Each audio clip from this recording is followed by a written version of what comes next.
네, 안녕하세요. 유민아빠입니다. 2021년 8월 16일 이번 방송은 장기선 정배열 4-1부에 해당하는 방송입니다. 좀 전에 제가 원론편, 장기선 정배열 원론편을 만들었어요. 예, 아마 그 편을 반드시 보셔야 될 겁니다. 예, 반드시 보시고, 그리고 나머지 이제 제가 총 7개 정도를 더 만들 예정이거든요. 짧게. 예, 원론편은 좀 길게 진행했습니다. 한 50분 정도. 근데 짧게 진행을 할 건데, 나머지 7편, 4-1부부터 4-7편까지, 예, 총 7편을 만드는데, 원론편을 안 보고서 이거를 본다라는 게 힘드실 수 있어요. 왜냐면 원론편 자체가 사실은 그게 다거든요. 예, 장기선에 대해서는 사실 거기에 다 모든 것들이 다 내포되어 있습니다. 그래서 항상 원론편을 잘 보셔야 돼요. 말이 원론편이지 아마 보시면 굉장히 재미있으실 겁니다. 자, 이번 4-1편에 해당하는 장기선 정배열 4-1편의 제목은 뭐냐면요, 해소입니다. 해소. 예, 해소. 자, 보통 기술적 분석, 매매 기법, 네, 기술적 분석, 기법이라는 것은 기술적 분석법을 말한다라고 제가 설명을 드렸습니다. 굉장히 대단한 거, 이런 것들이라고들 생각을 하시는데, 기법 자체는 사실은 기술적 분석법의 약자이기 때문에 기술적 분석을 하는 데에 있어서 필요한 이제 내용들을 가지고 해야 되는데, 제게 있어서 장기선이라는 거는 사실은 어떤 굉장히 대단한 건 아니에요. 그냥 그 흐름을 이해하고 그 흐름을 갖다가 이해하면서 그런 추세에 맞춰가지고 매매를 하는 식의 어떠한 활용이거든요. 그렇기 때문에 사실은 초보자분들도 어렵지 않게, 물론 뭐 이해가 안 되시거나 이러면은 좀 그 몇 번 보셔야겠지만, 예, 전체적으로 봤을 때는 사실은 굉장히 쉬워요. 예, 쉽습니다. 왜냐면은 뭐 숫자를 가지고 계산을 하고, 여기서 뭐 엘리어트 파동이니까 몇 % 상승을 하고, 뭐 이런 내용들이 별로 없어요. 그냥 그 흐름 자체를 갖다가 이해하고 설명하는 데 포커스를 맞추고 있기 때문에, 단지 여기에는 장기선을 가지고 활용을 하고, 이 장기선의 숫자는 다 공개를 해 드렸어요. 이 선을 가지고 조금씩 이용을 한다라고 보시면 됩니다. 예, 지지와 저항, 딱 이거밖에 없어요. 사실은 주가라는 것도 방향은 상승이냐 하락이냐 우평형이냐, 이 세 가지 방향밖에 없지 않습니까? 예, 결국에 이평선이라는 것도 결국엔 뭐예요? 지지와 저항. 예, 지지와 저항. 이게 사실은 이거 두 가지밖에 없거든요. 예, 그러니까 이런 부분에 맞춰가지고 진행되는 건 어렵지 않다라는 거, 예, 다시 한번 말씀드립니다.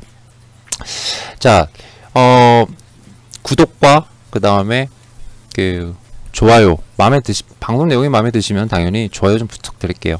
예, 뭐 여러분들한테 다시 한번 말씀드리지만, 뭐 나중에 추천 리딩 하겠습니다 해서 월 얼마씩 받고 막 이렇게 진행하려고 이렇게 방송 만드는 거 아니니까, 예, 그럴 일 단 1도 없습니다. 0.00001도 없어요. 예, 그런 거 안 합니다. 그러니까 걱정하지 마시고, 갔다가 뭐 광고 중간에 실어가지고 뭐 광고비 받아먹자, 사실 뭐 용돈벌이는 아니죠. 그래도 뭐 좋은 수익원이 될 수 있기 때문에 뭐 고려할 수는 있지만은, 지금 당장 그런 생각도 전혀 없습니다. 예, 당장 그런 생각도 없고 하기 때문에 좋은 취지로 올려드리는 방송이니까, 예, 많은 분들 호응 부탁드리겠습니다. 자, 4-1편 해소라는 제목으로 이 방송을 만들려고 그러는데요. 방송 시간은 대략 한 15분 정도? 예, 굉장히 간단합니다. 해소. 이 부분을 가지고 설명을 드릴게요. 자, 신기하게 블루콤이라는 종목으로 설명을 좀 드리려고 그래요. 블루콤, 뭐 하는 회사인지 혹시 아세요?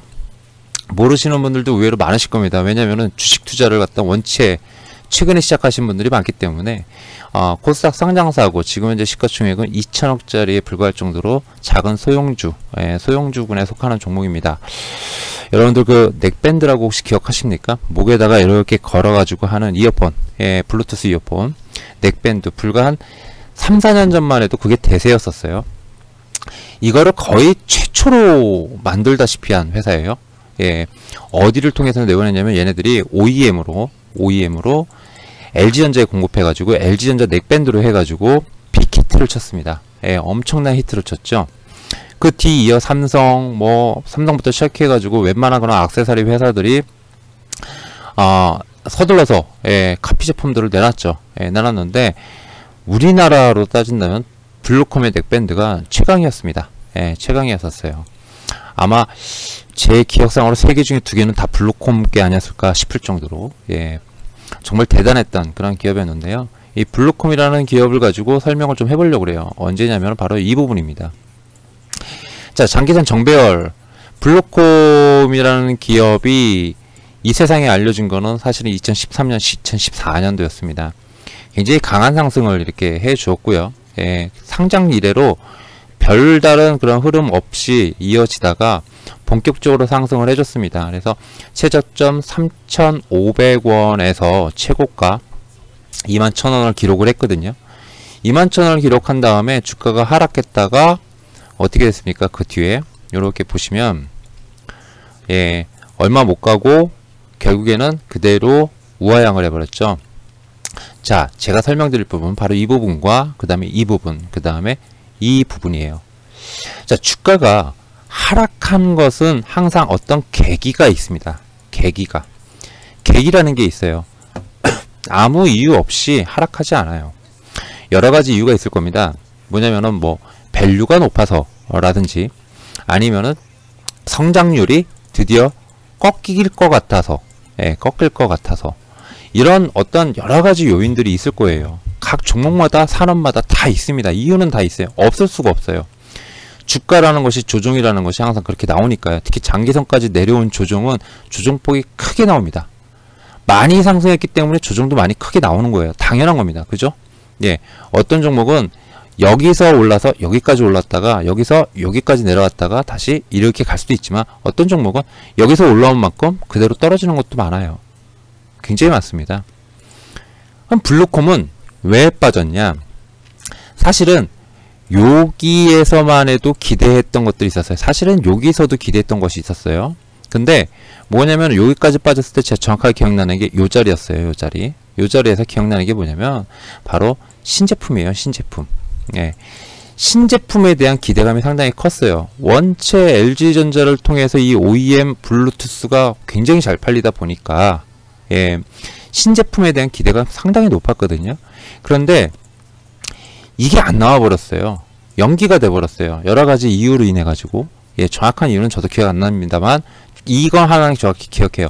주가가 장기선까지 빠진 이유는 이 신제품에 대한 사실은 니즈가 커서 여기서부터 여기까지 오른 거고 여기서부터 여기까지 버텼는데 신제품이 공식적으로 좀 늦게 출시된다. 늦어진다. 라고 해가지고 추가적으로 장기선까지 하락한 케이스입니다. 자, 그런데 장기선에서 머물러 있죠. 머물러 있는 것도 간단해요. 머물러 있는 것도 간단합니다. 여기서 추가적으로 안 빠지는 건 뭐냐면 신제품에 대한 니즈, 시장 니즈가 원체 컸기 때문에 나오기만 하면 주가가 뭐예요? 상승할 거다 라는 기대감도 상당히 컸기 때문이고, 그리고 이거를 해소한 게 바로 여기 부분이에요. 즉 이제 나올 거다 라는 것 때문에. 그래서 주가가 상승을 하려고 그러는데 주가가 얼마예요? 상승 못하고 그대로 꺾였습니다. 왜 그랬을까요? 간단합니다. 간단해요. 그동안 경쟁사들이 본물이 터진 거예요. 경쟁사들의 블루투스 이어폰이 엄청나게 본물 터지게 나왔습니다. 즉 경쟁이 치열해진 거죠. 그리고 이 신제품에 대한 주가 반영은 이미 여기서 어느 정도 다 되어 있었고요. 자, 그럼에도 불구하고 주가는 어떻게 됐습니까? 반등이 나왔죠. 주가는 장기선에서 버티고 그리고 일정 기간을 거친 뒤에 반등이 일단 나왔습니다. 뭐예요? 해소가 됐기 때문에.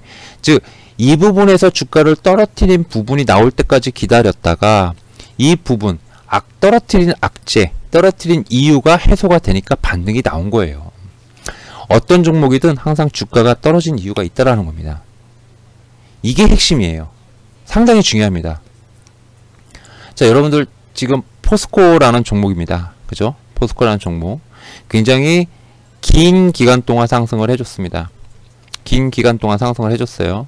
철강 가격이 굉장히 크게 상승을 해줬죠. 이게 여러 가지 요인이 있어요. 예, 여러 가지 요인이 있습니다.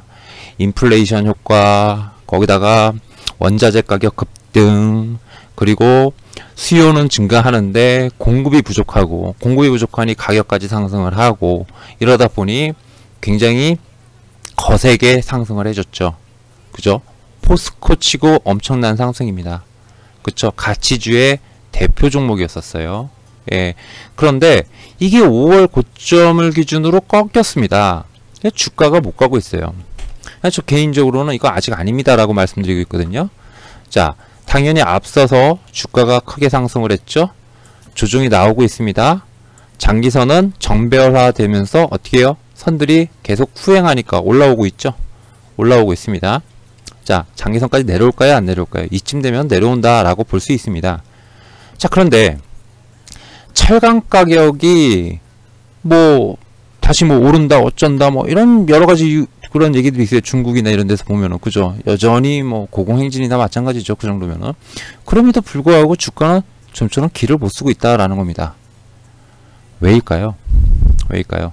제가 차트 하나 준비했어요.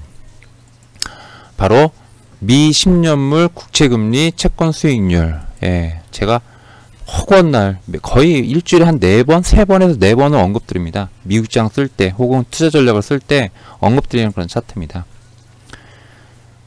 5월달부터 꺾였죠. 예, 5월달부터 꺾였습니다.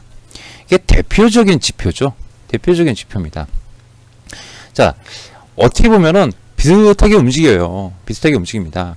즉 무슨 말입니까? 경기 둔화 우려가 있기 때문에 이를 해소하지 않으면 죽었다 깨나도 안 간다라는 뜻입니다. 채권 수익률과 동일하게 움직이고 있어요. 예, 채권 수익률과 동일하게 움직이고 있어요. 얘가 본격적으로 반등한다는 건 뭐예요? 예, 다시 시장의 경기 개선세가 지속된다. 경기가 성장한다. 이러한 게 나와야겠죠. 이런 게 나와야 됩니다. 즉 그게 해소되어 있기 전에는 오르질 않는다라는 겁니다. 오르질 않아요. 자, 그럼 우리 이런 종목들 지금 이 시점 2021년 8월 16일입니다.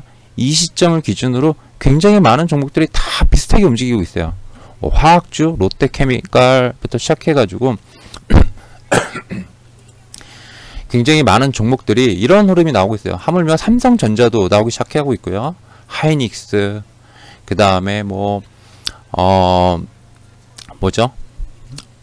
최근에 셀트리온도 예, 이렇게 하락을 했고요. 예, 굉장히 많은 종목들이 다 이렇게 움직이고 있어요. 움직이고 있습니다.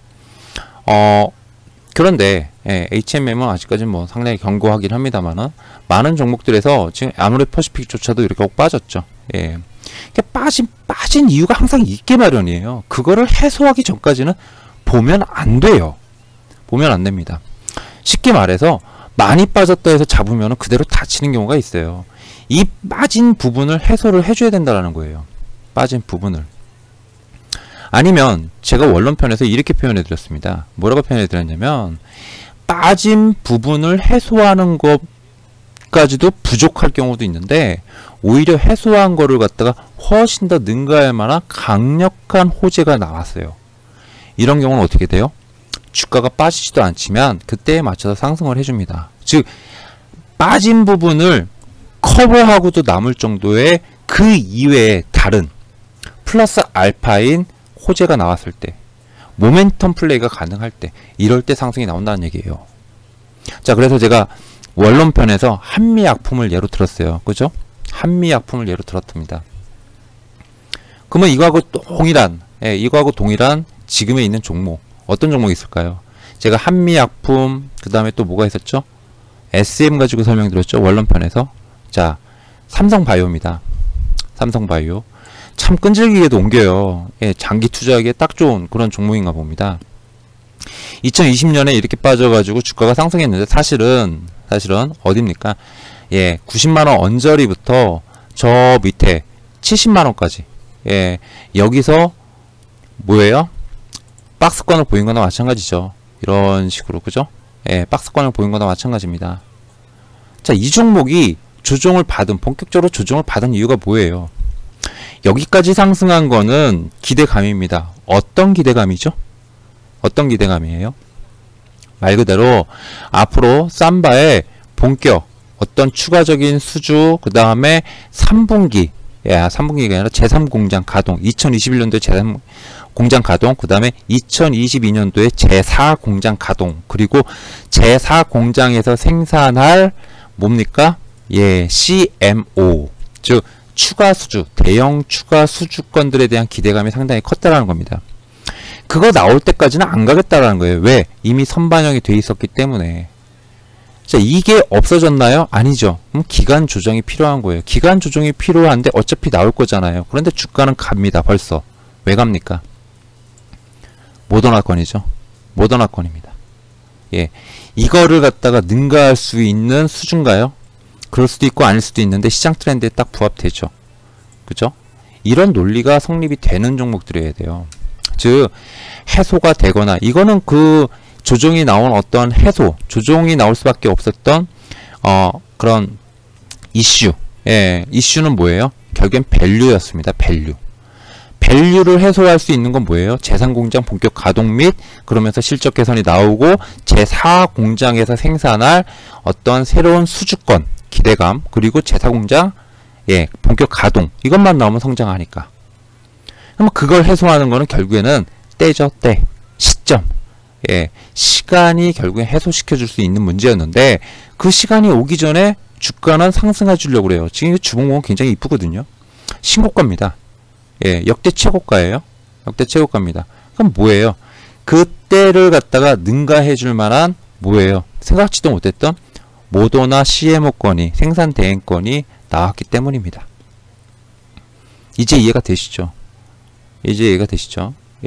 항상 장기선까지, 자, 주가가 여기에 찔러주고 본격적으로 하락이 나올지, 아니면은 여기서 뭡니까? 주가가 추가적으로 상승을 해서 여기서 또 이렇게 나왔다가 장기선으로 하락할 수도 있고, 몰라요. 그건요. 아무도 모릅니다. 아무도 몰라요. 근데 뭐 여기서 이제 나중에 해드릴 텐데, 여기서 뭐 상승률 계산하고 뭐 어쩌고 하는 게 있어요. 있긴 있어요.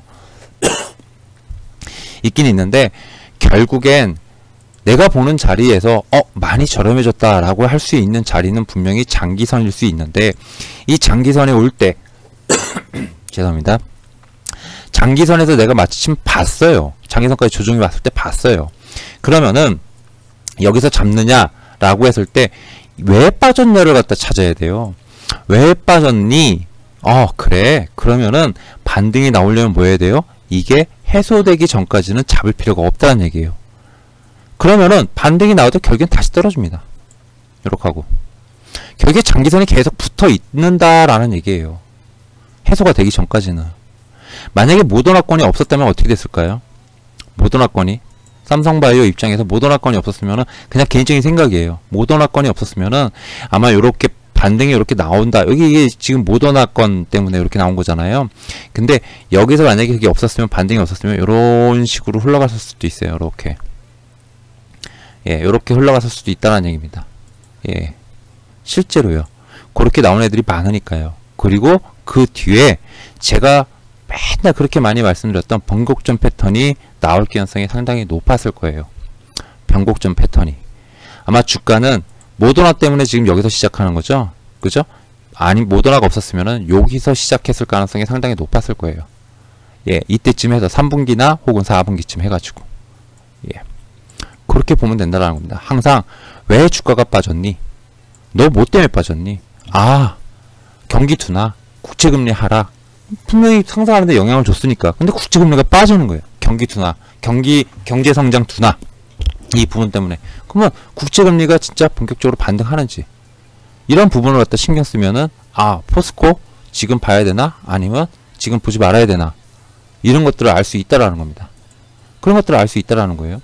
NC소프트 왜 빠졌니? 자, 알테오젠 왜 빠졌어? 왜 빠졌을까요? 알테오젠 추가적인 기술 이전이 나와줘야 되겠죠. 여기서. 그게 아니면은 상승을 하기 힘들어요. 왜? 지금 그 임상 이상에 대한 중간 결과 발표가 아직 안 나왔다고 알고 있거든요. 그죠? 그럼 그거 나올 때까지 시간이 걸려요. 그럼 그 기간 동안에 뭐 하고 있겠어요? 조정밖에 더 있겠어요? 그죠? 예. 그러나 여기서 나온 재료와 여기서 나온 재료, 얼마 전에 리포트 보니까 여기서 나온 재료 내내 여기서 나온 재료랑 거의 비슷하더라고요. 임상, 이상 결과가 좋게 나올 경우, 그건 여기서 나왔다는 거예요.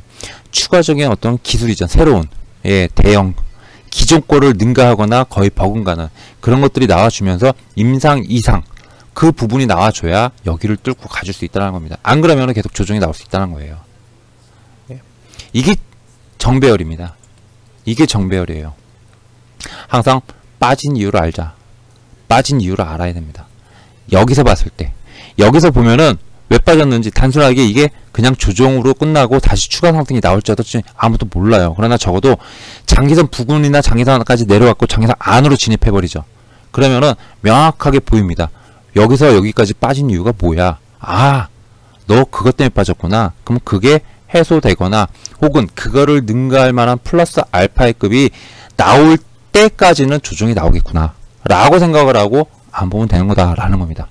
굉장히 간단한 논리예요. 근데 이 간단한 논리를 지키지 못하죠. 왜? 보통은 정배열이 아니고 이 장기선을 쭉 빼죠. 장기선을 쭉 빼고 그냥 이렇게만 보면은 많이 빠진 것처럼 보여요. 많이 저렴해진 것처럼 보인다는 겁니다. 벌써 이거 반토막이거든요. 반토막이 이미 나섰어요. 많이 저렴해졌기 때문에 잡게 돼요. 예. 그리고 여기서도 좋다, 여기서도 똑같은 내용으로 좋다라고 하기 때문에 잡게 된다는 겁니다. 그런데 여기서 반등이 나왔으니까 완력이지 반등 안 나오고 그대로 빠지는 종목들도 많아요. 예, 대표적인 종목이 이 종목이랑 같이 갔던 종목이 뭐였죠? 예, 매드패터라는 종목이죠. 매드패터 보세요. 나쁠 거 있습니까? 아니죠. 네, 이렇게 된다는 겁니다. 그래서 장사까지 내려오는 종목 정말로 많은 분들이 질문을 주세요. 많이 주시는데 그때마다 글쎄요 라고 답변을 예전부터 많이 드렸었던 걸로 기억해요. 기억하는 이유, 예, 항상 꼭 똑같았으니까. 빠진 이유가 해소되지 않으면 장기선까지 빠진 많이 올랐어요. 정말 많이 올랐습니다. 이렇게 많이 올랐어요. 많이 올랐고 그리고 장기선까지 빠졌어요. 빠졌으면 이게 싸 보인다라고 하기 전에 이것만 나오면 진짜 대박이네. 그럼 그때 가서 보면 돼요. 그때 봐도. 그때라는 게 언제예요? 해소되는 시점. 해소되는 시점에서 보면 된다는 겁니다. 굳이 미리 잡을 필요 없어요. 주가라는 거는 여기서 반등이 나올지 하락할지 모르지만 반등이 나와도 결국에는 다시 떨어진다는 겁니다. 그때까지는. 그럼 그때 보면 된다라는 거예요. 장기선 정배열입니다. 해소 부분입니다. 굉장히 간단하죠. 굉장히 간단합니다. 이 선이 없이는 그런 부분을 갖다가 어떻게 해요? 고민을 할 수가 없어요. 그냥 많이 떨어지고 정보도 계속 똑같이 좋게 나오니까 잡아야 되는 것처럼 생각이 된다는 거예요. 예, 정배열 종목은 이걸 주의하셔야 됩니다. 자, 이상 유민아빠였습니다. 다음 4-2부에서 뵙도록 할게요.